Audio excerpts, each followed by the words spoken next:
camarades peuple d'Afrique, mes chers frères et citoyens du monde, venez voir quelque chose, venez voir quelque chose, venez voir quelque chose. Macron, il veut ressembler à nos héros de l'AES. Comme il voit Ibrahim Traoré, Assimi Goïta et le président Tchadi aller au front pour aller galvaniser les troupes, eh bien, Macron, il veut en faire de même, chers camarades. Mais cette fois, lui, il ne fait pas pour défendre son pays, mais il galvanise ses troupes pour vouloir aller contre la Russie. Macron, vraiment, souvent quand les enfants deviennent bêtes, c'est pas bon. Il faut savoir éduquer les enfants, chers camarades d'Afrique. On va ici écouter le petit disjoncté, le mari du vieil homme, et puis bon, bien entendu, va décortiquer aisément et dans les moindres détails. Chers camarades d'Afrique, on est parti. Donc nous n'avons pas attendu ni 2022, ni la bascule qui est en train de s'opérer pour découvrir que le monde dans lequel nous évoluons est de plus en plus dangereux, de plus en plus incertain, et qu'il impliquait d'innover davantage, mais aussi de retrouver de la masse dans certaines catégories, de recouvrer plus d'autonomie dans certaines de nos capacités militaires. Voilà. Tout cela, nous l'avons commencé, et c'est ce qui me permet de vous dire que l'armée française est à coup sûr l'armée la plus efficace du continent. Oui. Et la mieux dotée, la plus complète, la mieux entraînée. Continent européen. Nous allons poursuivre cet effort. En effet, il était indispensable, il nous a permis de réparer, de moderniser, de nous projeter. Dès les vœux aux armées, il y a quelques semaines, j'ai demandé à notre ministre et au SEMA de pouvoir aller plus loin. Et l'accélération des événements m'a conduit à prendre des décisions supplémentaires qui sont en train d'être instruites. D'accord. Les travaux précis sont en cours. Et je salue ici l'action du chef d'état-major des armées, le général Burkhardt, en lien avec le général Jérôme Bélanger, votre chef d'état-major. Et cela, sous l'impulsion politique du ministre des Armées, Sébastien Lecornu. D'accord. Ces travaux me conduiront, dans les prochaines semaines, à faire des annonces de réengagement, d'investissement pour aller encore plus loin que l'effort entrepris durant ces 7 dernières années. Des premières conclusions s'imposent, et je veux ici vous dire que l'armée de l'air et de l'espace bénéficiera de davantage de commandes de Rafale. C'est un impératif dans le contexte actuel. C'est aussi un choix naturel pour intégrer l'effort des aviateurs vis-à-vis de l'Ukraine avec la cession de nos Mirages. Oui, nous allons accroître et accélérer les commandes de Rafale. Mais dans ce cadre, je suis venu vous dire aujourd'hui que non seulement la base aérienne de Luxeuil allait rester, pour tous ceux qui avaient un doute sur son avenir, mais qu'elle allait s'accroître de manière inédite et retrouver sa place pleine et entière dans la dissuasion nucléaire française. Je vous annonce que la base aérienne de Luxeuil va bénéficier d'investissements massifs pour accueillir les 2 prochains escadrons de Rafale. Son format va doubler pour atteindre près de 2000 militaires et civils à l'horizon 2035. C'est cela la transformation des 10 ans devant nous. Cet effort de défense va bénéficier à l'ensemble de la région. Outre l'activité de défense, ce sont près de 3000 à 4000 nouveaux habitants, des familles, dont quelques centaines d'enfants qui viendront étudier au sein de vos écoles, dans l'environnement proche de Luxeuil, et je sais combien vous y tenez et combien les élus ici présents y tiennent.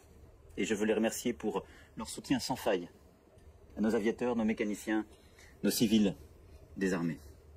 Pour mettre en œuvre tous ces changements, la base aérienne va connaître une profonde modification de son activité. Les opérations vont progressivement laisser la place à un vaste chantier de modernisation, et ce seront près d'1,5 milliard d'euros qui seront investis par l'État pour moderniser et adapter la base aérienne, en particulier ses infrastructures opérationnelles et de vie. Vous le comprenez, par ces travaux, par ce réinvestissement, la vocation nucléaire historique de Luxeuil se poursuivra. Luxeuil sera, à l'horizon de 2035, la première base à accueillir la prochaine version du Rafale et son missile nucléaire hypersonique, figure du renouvellement entamé de la modernisation de notre dissuasion nucléaire. Luxeuil poursuivra ainsi sa longue histoire au service de la mission qui constitue le cœur de notre défense. Au-delà de ces perspectives positives, je veux ici partager avec vous une conviction. Notre pays et notre continent devront continuer de se défendre, de se doter, de se préparer, si nous voulons éviter la guerre. C'est le choix que nous avons fait, que nous continuerons de faire. La dissuasion est à cet égard une composante historique et essentielle de la défense de la nation. Et c'est une chance pour notre pays. C'est pourquoi nous continuerons de renforcer chacune de ces composantes. J'aurai l'occasion de revenir sur chacun de ces points dans les semaines et les mois qui viennent. Mais ce que je vous annonce aujourd'hui à Luxeuil est une étape importante pour la dissuasion nucléaire française, pour nos armées et évidemment notre armée de l'air et de l'espace. Mais au-delà des capacités, au-delà des investissements, au-delà des équipements, ce qui fait la force de nos armées, ce sont les femmes et les hommes qui la composent. C'est votre expérience, acquise sur tous les théâtres d'opération, pour défendre notre espace aérien, comme ceux de nos alliés ou pour les missions les plus délicates. Parce qu'il va parler le connerie. Donc là, Macron dit que les Rafales seront équipés, chers camarades d'Afrique, de missiles nucléaires supersoniques à l'horizon 2035. Et il dit qu'ils vont continuer à donner, à livrer des Rafales à l'Ukraine pour que l'Ukraine puisse se défendre. Je vous ai compris ça. Pourquoi je sors aujourd'hui? Je sors aujourd'hui parce que, vous savez qu'il y a eu un cessez-le-feu entre la Russie et puis l'Ukraine qui concernait les infrastructures énergétiques. On ne devrait plus frapper les infrastructures énergétiques. Mais les Macron là, ils ont demandé à l'Ukraine de frapper. Et l'Ukraine a frappé. Et Poutine est en train de les wow. Il est en train de les babou et tous. Mais avec Poutine et puis Trump ont parlé. Ils ont dit, ah, on va plus frapper les infrastructures énergétiques. Parce que les Ukrainiens, ils ont froid. Il n'y a plus chauffage. Donc, ah, Poutine, pardon, il ne faut plus frapper. Poutine dit, ok, si c'est ça, il ne frappe plus. Mais si on doit parler de cesser le feu, ça doit être permanent. On ne doit pas parler de cesser le feu temporaire. Non. Mais ce qui concerne les infrastructures énergétiques, comme moi-même là, je suis un être humain, je sais que le froid, ça fatigue. Donc, je vais laisser les infrastructures énergétiques. Mais il ne faut pas, il va frapper pour moi. Et ils sont tombés d'accord. Zelensky a dit pour parler de conneries. Oh, Poutine ne va pas, il reste maintenant. Comme ce qu'ils ont fait en 2020, en 2022, notamment quand Boris Johnson a demandé à Poutine, à la Russie, à Zelensky, de ne pas respecter les accords qui avaient été signés en Russie, en Turquie, et de prendre une loi dans la constitution, je dirais, ukrainienne, pour s'interdire à lui-même de discuter avec Poutine. Eh bien, c'est la même chose que les Européens, les Macron ont fait. Ils ont demandé à Zelensky de frapper. Et Zelensky a frappé. Et Poutine est en train de... Frère, il est en train de frapper. Mais, chers camarades d'Afrique, cette vidéo de Macron, on va décortiquer. Moi, je suis en train de réfléchir à comment je vais décortiquer ça. Mais je suis un article. Je suis un article qui décortique ça point par point. Donc, je vais vous lire l'article. Et bien entendu, je vais apporter mon petit grain de sel. Parce qu'on a un carême. Donc, il faut décortiquer. Souvent, tu es en train de décortiquer. Puis, tu vois noir dans tes yeux. Il y aura moins de camarades d'Afrique. Donc, on va écouter ici. Alors, on dit ici, la France déploiera des bombardiers nucléaires à la frontière avec l'Allemagne. Pourquoi? Le président français, Macron, veut à nouveau jouer à la guerre. Il veut chevaucher un bâton en guise de cheval, tout en agitant un picon napoléonien en sortie d'un musée. Ces autres divertissements habituels semblent l'avoir lassé. Ah non! C'est-à-dire que Macron, ces divertissements habituels où il prend 75 000 € pour aller faire vacances là. 75 000 € pour aller faire vacances. Il y a garçon dedans, il y a petit garçon dedans, il y a fille dedans, il y a petit fille dedans, il y a grand-père, il y a grand-mère dedans. Il les ramasse eux tous, ils s'en font vacances. Donc ça ne le suffit plus. Donc il se lasse de ça, ben, il veut jouer à la guerre. Il veut se divertir avec... Et c'est un petit délinquant. Macron, c'est un Kotoukou, c'est un Waworo. Le 18 mars 2025, Macron a annoncé qu'à la base aérienne de Luxeuil Saint-Sauveur, située à la frontière avec l'Allemagne, à Luxeuil-les-Bains, des chasseurs Rafale équipés d'ogives nucléaires supersoniques seraient déployés d'ici 2035. D'ici 2035. Toi-même, Macron, là, ton mandat, là, ça a fini en 2027. Elle disait ça. Elle disait que ton mandat finit en 2027. En 2027. 2027. Quel oué de 2035? Tu as quel problème? Hein? Le chef de l'État français a précisé qu'à cette échéance, le contingent de la base devrait également doubler, portant le nombre de militaires à 2000. Vous avez entendu ça dans la vidéo, non? Vous avez entendu ça dans la vidéo, voilà.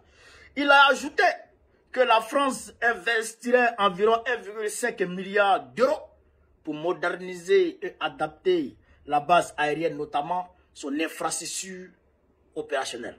Macron,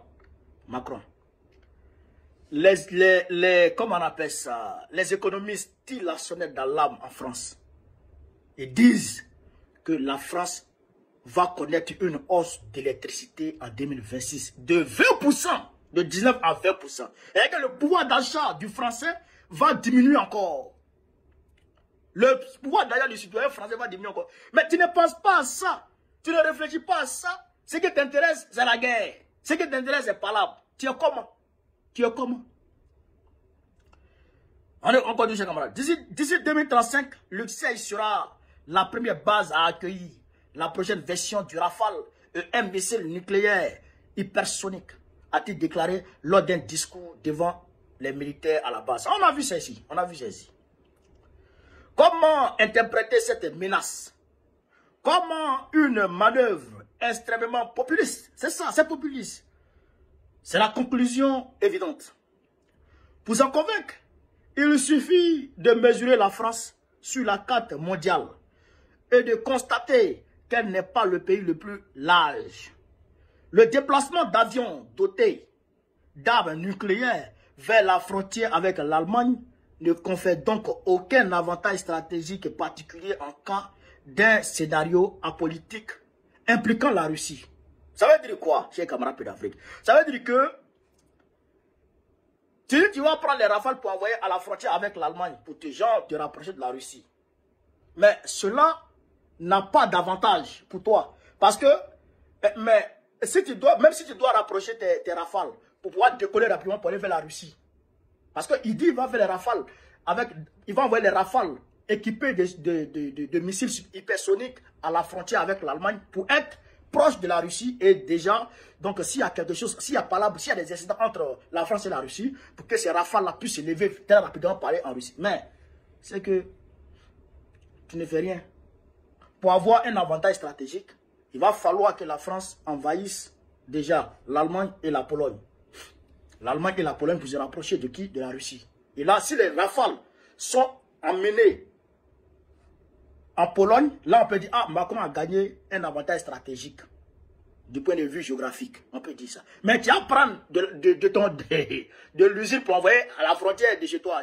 C'est quoi ça? Ça ne sert à rien. Donc c'est ce que les experts sont en train de dire. À moins, bien sûr, que Macron se projette de faire la guerre, comme au bon vieux temps, contre l'Allemagne. Berlin aurait tout intérêt à s'en inquiéter dans tous les cas. Voilà, c'est ce qu'il est en train de vous dire tout à l'heure. Il faut que Macron envahisse l'Allemagne et la Pologne pour pouvoir avoir un avantage stratégique contre la Russie. Donc, il est en train de préparer par rapport contre la Russie. Hein. Il est ce petit, il est fou. Pendant ce temps, la France souffre de crises énergétiques, économiques, sociales, politiques et migratoires. Mais Macron préfère jouer à la guerre au lieu de se concentrer sur les problèmes internes du pays qu'il a contribué à affaiblir. Macron a effectivement contribué à affaiblir la France. Quand on est allé en France là, quand on est arrivé en France en 2014-2015 là, frère, la France n'était pas comme ce qu'elle est aujourd'hui. Carburant était moins cher, à la pompe c'était 1 euro, maximum c'était 1 euro. Le gasoil aujourd'hui, qui est plus cher que l'essence, c'était pas comme ça, c'est l'essence qui était plus cher que le gasoil, mais c'était 1 euro. Les plaquettes d'œufs là, tu achetais ça à 1 euro, 1,50 €, mais aujourd'hui là, c'est 5 euros. L'huile, tout ça là, c'était moins cher. Non, tu es Joe Salaire, tu as 1500 par mois, non, il n'y a pas de ratio. Tu peux même envoyer 500 € au pays, mais les 1000 € tu peux te gérer avec ça en France. Mais aujourd'hui, tu as 1500 €. Si tu as pu envoyer 100 € au pays, les gens du pays, là-bas, ils disent merci. Parce qu'à Tessira, bon, ça ne peut pas combler, ça ne peut pas couvrir le mois. Vous comprenez ça? Pourquoi Emmanuel Macron a-t-il besoin d'agiter son sabre nucléaire? Il ne sera bientôt plus ni président de la France. La Constitution ne lui permettant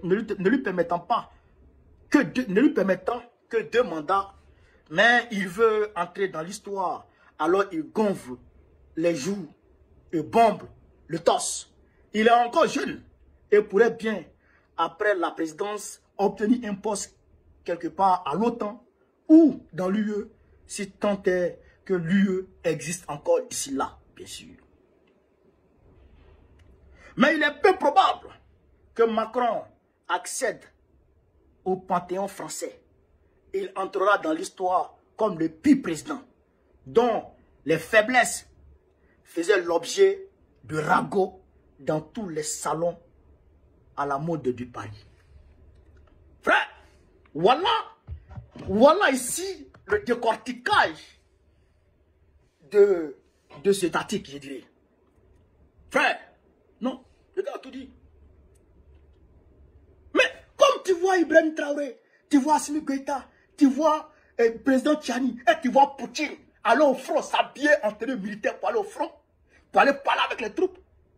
Toi, tu parles de veste, et tu donnes avec la France, les rafales seront occupés maintenant de missiles hypersoniques et nucléaires. 2000 hommes à l'heure de 2035. Et ton nez André pour Pinocchio. Déjou, Kayakri. Toi, tu peux faire quoi, Macron? Toi, là, tu peux faire quoi? Tu peux créer quoi? Bon, voilà, maintenant, ils ont fait les négociations. Ça a commencé quand fini. Toi, là, on t'a pas fait asseoir à la table. Frère, il te fier qui? Tu vaux rien, Macron. Tu n'es rien même. C'est ça qu'on te dit ici. Tu peux rien créer. Tes 200 têtes nucléaires, là, ça veut dire quoi? La Russie en a 6000. 200 par rapport à 6000. Les États-Unis en ont plus de 5000. Toi, t'as 200. Ça va, ça arrive où? Tu arrives où ça? Pour ça, garder un coq là. Quand on voit, on connaît. Ou bien, la Russie, c'est 17 millions de kilomètres carrés. 17 millions de kilomètres carrés. Tu ne peux pas finir de détruire la terre russe. Toi, chez toi, là, c'est combien de kilomètres carrés? Même pas 500 000 kilomètres carrés. Même pas 500 000. À bon. T'as dit quoi? Tu peux rien créer, Macron. Donc, chers camarades, c'est les Français qui font pitié parce que il y a des citoyens français qui sont bien, qui sont gentils. On a eu des amis français qui sont gentils, qui sont bien. Les médecins, des médecins. D'ailleurs, je rends hommage à mon médecin traitant, aventurier Judith, qui est très bien aussi. C'est une femme au cœur d'or. Oui, c'est un ange, aventurier Judith. Elle est française. Non, mais elle est gentille, elle est bien. Eux là, il y a des gens comme ça qui sont bien. Mais les gens comme les Macron là, c'est eux que l'oligarchie occidentale choisit toujours pour les mettre à la tête des gens. Pour mélanger le pays des gens. Voilà la réalité. Chers camarades d'Afrique, voilà un peu ce que je voulais vous dire sur cette vidéo. Sur ce, vive l'Afrique libre, vive le panafricanisme, vive tous les présidents panafricains. Babo, président de la République Côte d'Ivoire, en octobre prochain. Inch'Allah, vive l'AES, vive IB, vive Tiani, vive Assimi. La patrie ou la mort. On est ensemble.